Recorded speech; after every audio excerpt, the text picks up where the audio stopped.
So going into that, I mean, the origin story, and we're gonna dive in. All right. It didn't start with range.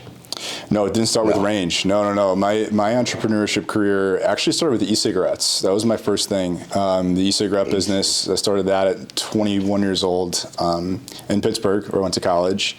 I had an e-cigarette store. It was fun. I think it was the second one in the entire region. Wow. Which was cool. It was a new concept. Because it was, back when they were like big cartridges. Yeah, out the large amount of smoke. You know what I'm saying? What I didn't realize, though, is like, from Buffalo, I was just going to college in Pittsburgh, and in Buffalo, there was vapes everywhere, man. Like, everywhere, right? Like, they were popping up here like 2 years earlier than any other state because of New York State's tobacco prices. So when I got to PA, I'm like, hey, do you guys got a vape shop? I'm asking other, like, smoke shops. They're like, what are you talking about, dude? Like, what the fuck are you? I'm like, okay, so this isn't here yet, and it's because of the tobacco prices. So I was able to kind of see that opportunity and push it. That was the start of it, man. That was the start of it. It was my greatest failure, I will tell you that. I was going to say, you got to get into what you learned from that and how it went. Because, I mean, not everybody, when I was in college, I wasn't thinking about starting a business. You know, I mean, we always said, I had the entrepreneur mindset of being like, I made music. So like, I want to be, I was a DJ. So it's a little bit, it's same, but different. But how did that go? Owning a shop at what, 20? 21. It went good enough, and good enough that I was out of business in about 8 months, but by choice, I realized that I had to finish school. A combination of choice and a forced hand, right? And I couldn't do another job to raise more money to pay for the mistakes that I'm creating every day in my business, and when you're young like that and you're running a couple $1,000s a day in cash at a retail store, you think you could do anything, and that was the greatest learning experience in my life. Even though it took me away from school, learning what it is to do all of that at a young age was huge, and that developed into e-commerce, et cetera, and I just had fun with it, man. I don't think I could do anything else. After starting a business, it's hard. It's hard to go back. Like I tell my partners every day, like there's no way. I don't think I could. There's no way I could go back to working for somebody else. There's no way. No. I mean, you can put it however you want to put it, but there's like, once you get a taste of it, and it's not always a fun taste, right? But it's a freedom taste, right? So like you just can't go back. That's a good way to put it. It's a freedom taste. It's a freedom taste. Once you get it, like you're on your own time, and I mean, you're on your own dime too. If you don't make sales, you don't go out there and get it, then you're also not going to survive. Yep. So it is a point to be. You have to go out there and get it. So you had the e-cigarette business. Yep. And you had employees too? Yeah, I had friends that followed me and helped me, and I paid them when I could. It was like a true startup, man. Like doing everything I could, and like a couple employees here and there. Okay, because I mean that's also a tough dynamic. I mean, I worked at West Point Military Academy when I was 19, and I was in charge of the mess hall, and they had the mess hall there, and they had floor managers. Wow! So they would have people come in and eat. Not people, they had cadets come in and eat. Yeah. And everything is the reason why I'm like about my time now, because everything had to be on time. Yeah. And you had to write it down. And I was having to tell cadets when to get up and eat, like when to actually like leave, and also to tell the employees like your food had to be on a certain amount of time, and like picked up and brought back in a certain amount of time. Wow. And these people were like, I remember this, like, it was probably like a 50-year-old Haitian woman one time, just got so irate with me for telling her what to do. And I'm like, listen, I'm just doing my job. Like, I know I'm younger than you. I have less experience for that. This is what they told me to do. Wow. And we have to do it. So like learning that was a big experience on how to talk to people. Because like, I didn't know how exactly to talk to people for them to listen to me, even though I was younger, but I was in a higher position technically than them. I like that. I like that point a lot, and I'll open up Pandora's box a little bit on that point. Some I never really mentioned. This is an experience, a learning experience with employees at a young age, and I really didn't get that full gamut until I was older and had a lot more and was able to lead, manage, and account. Right. I had an employee, great dude, did good work for me, paid him well, what we agreed on, loved the guy, trusted him more than anyone, and he was the guy I started with. We did real well. Another gentleman came in, second employee. Okay, now we're getting dangerous. Second employee comes in, and opposite, but the best seller I had. Really? This guy could sell 4 times as much at the store than the other guy could. Other guy I trusted, but my sales were down. This guy, I don't know how much I trust him, but he kills it. But he could sell. And my learning experience there was really understanding that when you're working as a business or as an individual, you're working for a purpose. Yeah. And if everyone's working for that same purpose, then the outcome's going to be great. It's going to be better than great, man. It's going to be awesome. But if the purpose isn't the same, if it's not the right person, right seat, truly, you're going to find issues. I ended up having the guy who I trusted walk out on me during our grand opening. Wow. And our biggest day in sales. And I had a concert outside, so I was taking care of that. And the other guy was busy, and the store ended up getting cleaned out. Really? Robbed. Oh, did you mean cleaned out as in like sales? Robbed. No, cleaned out. Later that night, he wasn't there. He wasn't the person to make sure everything was the way it was. Door wasn't locked. Things like that. And so, learning experience. That's definitely right? learning experience. The littlest thing. I never thought anything was wrong. It was just, I didn't take enough care, enough time. I didn't have the right people. I rushed it, and that showed that I don't care. I'm just doing it for money. It showed that, whether or not it means that. That's what it showed. It's like he doesn't care about me. He's just here for his own thing, and that's what people started thinking of each other. Versus we're here to work together. Mm-hmm. So, which goes into, I know we're both, because we spoke about this earlier, reading, and you take the classes for the traction by Gino Wickman. Gino Wickman, and one of the biggest things is figuring out your company's and your business's core values. Mm-hmm. And I feel like both at learning experience, if we had had that back then, you would have already known that this person, we would have been on the same page. We'd been on the same page. Everyone would be on the same page. Truthfully, man, we're talking. That's the reality of it, and you know that in depth. And it's like, if I knew what I knew now 4 years ago, I could reasonably assess I'd be 10 times further than I am now today. But that's life and learning and growing, and everything's at a different time for everyone. That's just part of the experience, man. And timing is everything in the sense that you got to trust. We say, trust God's plan. You got to understand that timing is on purpose. Yep. And that is the truth when it comes down to everything. Timing is on purpose. If you weren't supposed to have it then, and you have it now, then you weren't supposed to have it then. You weren't supposed to have it then. So I like that. It's well said, man. Getting back into the e-cigarette business, and then what came after that? What came after that was a series of, like that first one was my really, let me put a project together and do the best I can as an entrepreneur. Realized that shit didn't work. So I went back. I started selling hoverboards online. I was selling chains online. I was selling stickers. I was selling leather mouse pads. That was the funniest one. I sold everything anything that was a business, anything that was trending, I was getting into. Is that drop shipping, or was it? Or just you were actually buying inventory? It was a combination of both. Drop shipping, leather mouse pads. I was buying inventory of hoverboards until the government told me I couldn't. But we killed that. Hoverboard business, still to this day. Range is great. Love you, Range. But hoverboard business, man, if that ever comes back around. Now that you got them at Walmart, but before that, I was the guy. You wanted one, You got to come to me for a hoverboard. Yeah. Was that because of danger? People getting hurt? I see mine. I actually had my own design. I had my own. Oh, okay. It's still on Instagram. Elevate Hoverboards. Okay. It's a custom wide board. I designed it. Pretty sure they still have my blueprints in Shenzhen.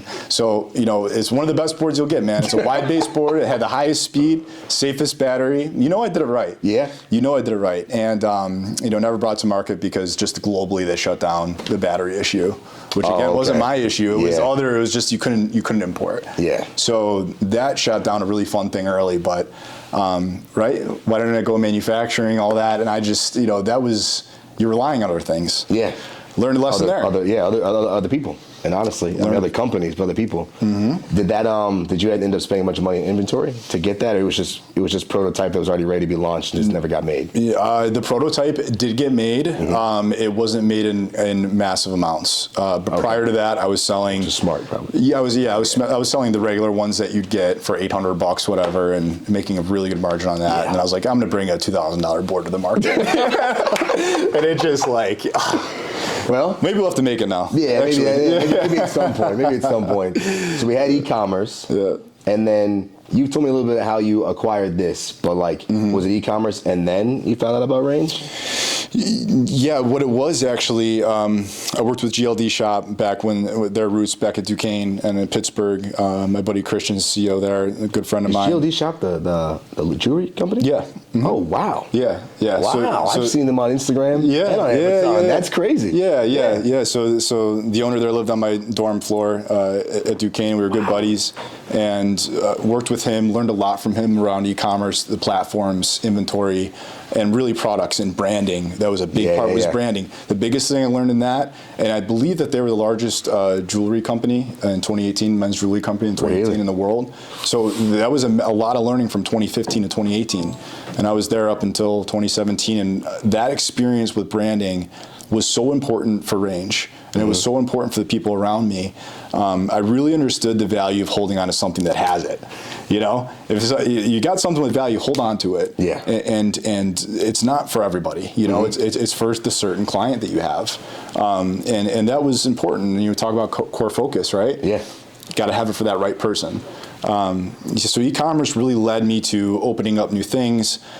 Started another e-commerce company, which ultimately led me to Range. Okay. Yeah, just through content branding, content capture. I met someone that was the founder of Range, and from there, the rest is pretty much history, man. Yeah. Yeah. Well, we're gonna go through the history. Okay. Okay. Yo, okay. You want me to tell my secrets now? Yeah. Well, we got some secret sauce. I'll tell my secret. I know a little bit about it, so I know that. I know. You know what? The world deserves to know, anyways. Exactly. They really do. There's nothing to hide there. And the process of how it went down, because for like I said, I didn't know.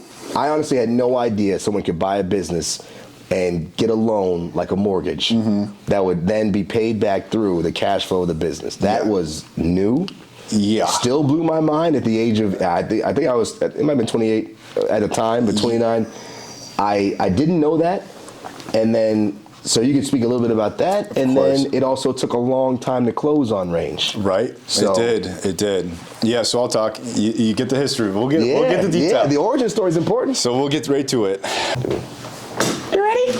Oh, shit. You ready? There you go. All right.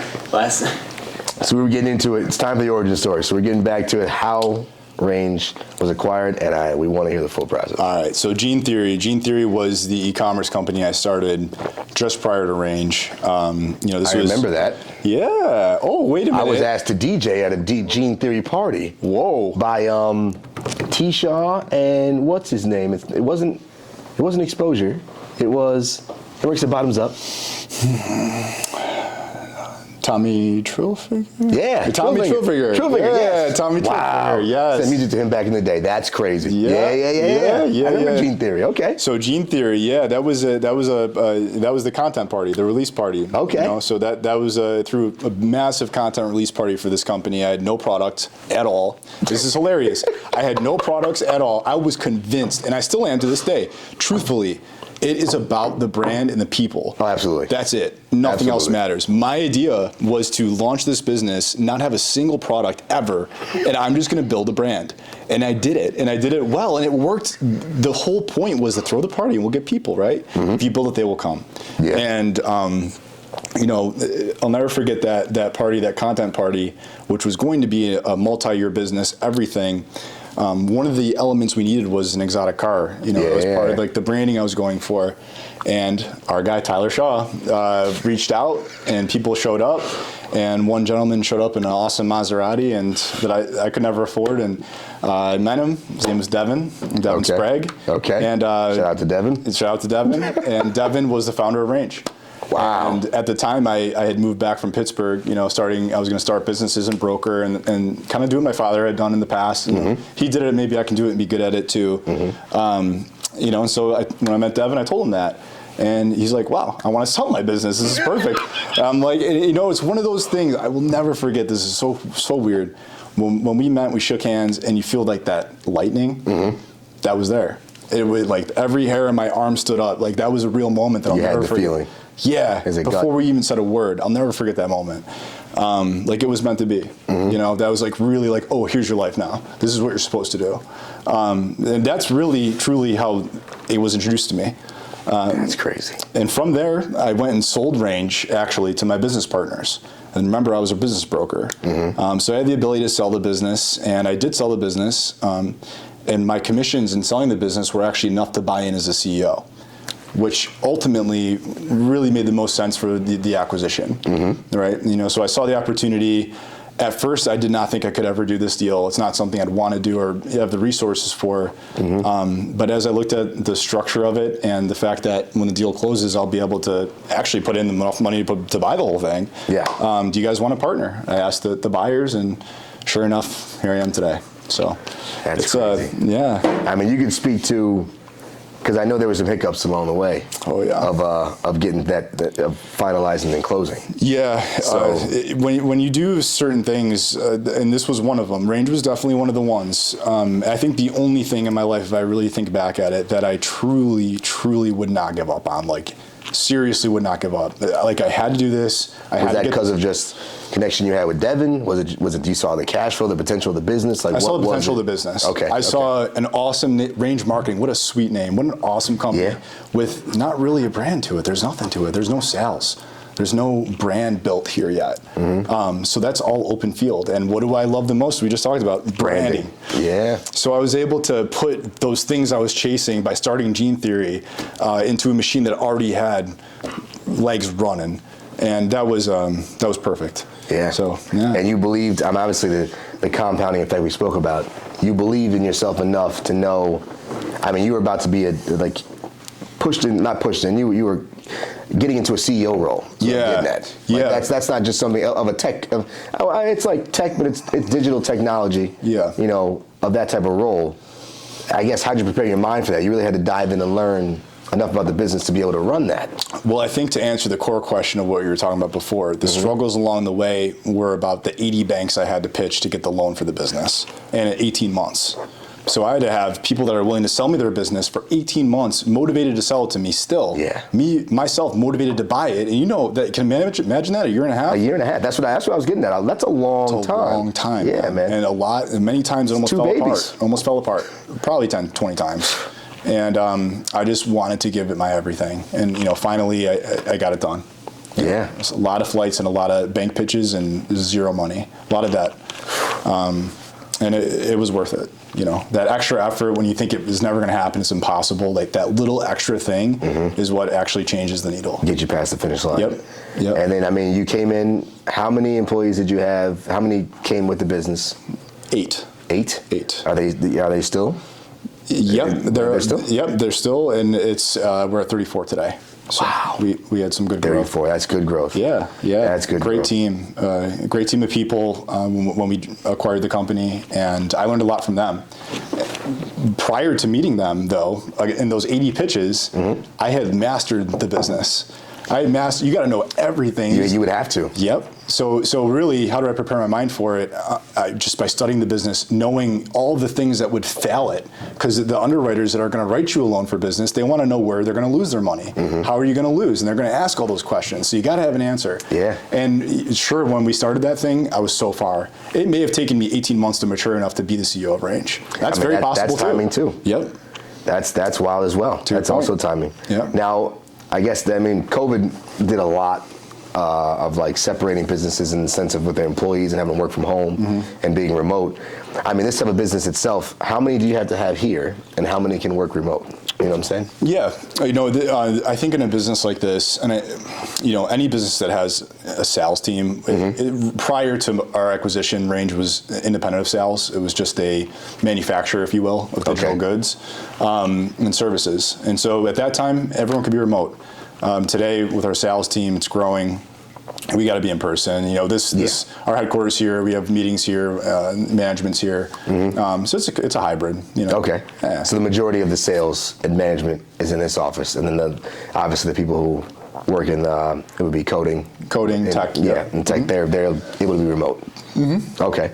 And we got, if they want to come in and hang out, we can always do that too. Yeah, nice place to hang out. Show some of that B-roll later. Nice place to hang out.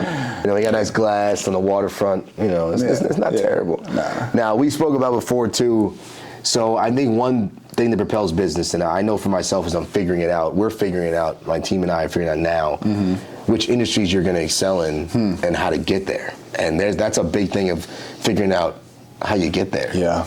How did you guys figure out which industries that you can excel in and then propel yourselves to continue selling to them? That's a great question. For us, especially an SEO company, it's really about the product that's in development and like the success of that product. Like we could do this for like anybody, okay? We could do this for Yeah, anyone. because everyone needs ranking. Sure, but would we be good at it? Yeah. You know, would we be able to write content for 100 different industries consistently over and over again, month over month? Definitely not. We're going to miss a lot there, and we're not going to give good results. And then what are we? We're just an SEO company. We're not range marketing. And what makes us really unique and good is that like we don't just take on every client. We're very focused. We're very niche. You know who you can help. We know who we can help. We know who's going to benefit the most from us. And so that really is what determined, you know, the client success and the business resources. Those two things directly determine where the market's going. And this is who we're going after. Here's our resources. Here's the best client experience, and we're going to sell this 1 million times over and over. 100 million, I'm sorry. Yeah, 100 million. Yeah. You got to 10x it. Right. I started that book this morning with Grant Cardone, 10x. The 10x rule. I love it already. Huh? Want to pass it this way when you're done? Yeah, Audible. Oh, okay. Audible. One credit, you know? Maybe make it easy. One credit. Oh. I got my credits a month. So I guess how? Because we know as this climate changes and things, it's becoming legal in more states. How'd you guys end up in cannabis? Yeah. Cannabis actually, as if there was, you know, when you work super hard, they say you get lucky, right? When we acquired Range Marketing, we had hundreds of heating and cooling service contractors. Great client for our HVAC? HVAC. Great client for our resources.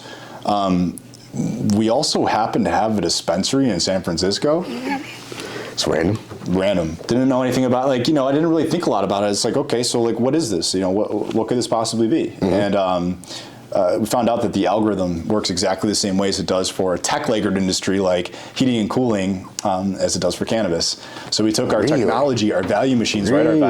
Our 7 value machines in HVAC, we applied that to cannabis. So I already got one client. It works pretty much the same way. A couple things we got to do differently. Once we found out that the value was there, that was it. And you know, that's our two predominant our focus is cannabis and HVAC still today. Yeah, still today. That's what I was getting at, because I mean, that's just wild that you figured out those systems can work for either one of those, even though they're completely different industries. You know what I'm saying? Right. Like as a marketing, imagine as a marketing company, you find out that there's a cannabis industry, the pot industry, and then like the super tech laggard home services industry. Yeah. And the way to market to them is the same. Same way. You wouldn't. You wouldn't imagine that. I didn't imagine that. Yeah, I would have never believed that, man. But it's working. Right? But it's working. So I guess, it's, you know, you work hard, you get lucky, and we had one cannabis client, and boom, that shaped our market. Yeah. Wow. Yeah. I mean, I love that. I go through everyone we interview with the origin story, because I want to know how it came about. Because usually with entrepreneurs, anyone successful, it didn't start, you didn't just happen upon it. Right. You know, there's a story behind it. There's a story behind it. So everyone's got it. I love to share those stories, because it might motivate someone else out there. Yeah, I love that. That is in a trench right now, is thinking like, this ain't working, but you trust the timing. If I could say anything to anyone that's in a trench right now, I will say that you're not alone. There's probably a lot of people that are in a trench right now that have the same spirit, entrepreneurial spirit as you, and that spirit can't be broken. So don't let it be.